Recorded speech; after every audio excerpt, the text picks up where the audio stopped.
Hajar Dewantara. Ada 3 topik dalam Merdeka Belajar. Topik yang pertama, pemahaman gagasan dan prinsip pendidikan berdasarkan pemikiran Ki Hajar Dewantara. Topik yang kedua, pemahaman untuk memfasilitasi murid agar tumbuh sesuai dengan kodratnya. Topik yang ketiga, penerapan pembelajaran yang memerdekakan murid. Untuk kali ini kita akan membahas topik 1 mengenai pemahaman gagasan dan prinsip pendidikan berdasarkan Ki Hajar Dewantara. Ada 5 modul pelatihan di topik 1. Yang pertama, mengenali dan memahami diri sebagai pendidik. Yang kedua, mendidik dan mengajar. Yang ketiga, mendampingi murid dengan utuh dan menyeluruh. Yang keempat, mendidik dan melatih kecerdasan budi pekerti. Dan yang terakhir, pendidikan yang mengantarkan keselamatan dan kebahagiaan. Untuk modul 1, yaitu mengenali dan memahami diri sebagai pendidik.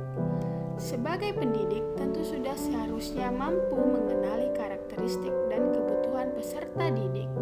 Akan tetapi, hal yang paling mendasar juga harus dimulai diri sendiri, yaitu mengenali kekuatan dan kelemahan diri. Untuk modul kedua, mendidik dan mengajar. Pendidik sebagai tuntunan, yaitu tuntunan dalam hidup tumbuhnya peserta didik. Maka, mendidik adalah menuntun segala kodrat yang ada pada peserta didik agar mereka dapat mencapai keselamatan dan kebahagiaan yang setinggi-tingginya, baik itu sebagai manusia maupun sebagai masyarakat. Yang ketiga, yaitu mendampingi murid dengan utuh dan menyeluruh. Pendidikan bergerak dinamis, menyesuaikan keadaan yang harus bergerak begitu cepat. Setiap peserta didik dilahirkan dengan kodrat alam yang berbeda-beda. Kita tidak bisa mencegah perubahan zaman, sehingga cara mendidik dan mengajar guru harus sesuai dengan perkembangan zaman. Guru dapat merancang pembelajaran yang berkelanjutan, terbuka, dan berdasarkan budaya, yaitu asas trikon. Yang pertama, continue, artinya pembangunan dilakukan harus berkesinambungan, dilakukan secara terus-menerus dengan perencanaan yang baik.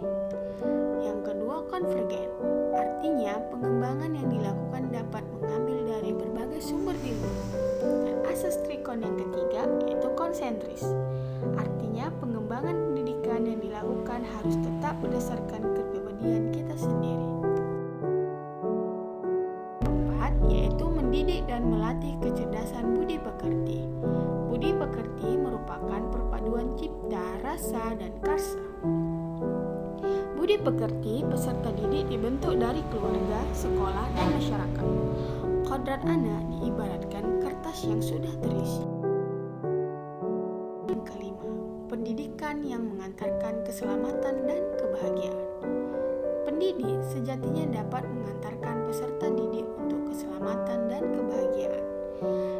Pendidik tidak hanya memberikan informasi dan pengetahuan saja, melainkan pendidik juga harus mendorong peserta didik untuk menemukan pemahaman yang bermakna, yang relevan dengan kehidupan.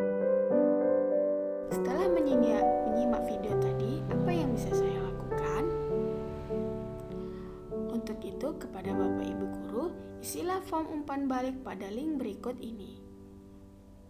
Linknya akan saya tampilkan di bagian deskripsi. Terima kasih.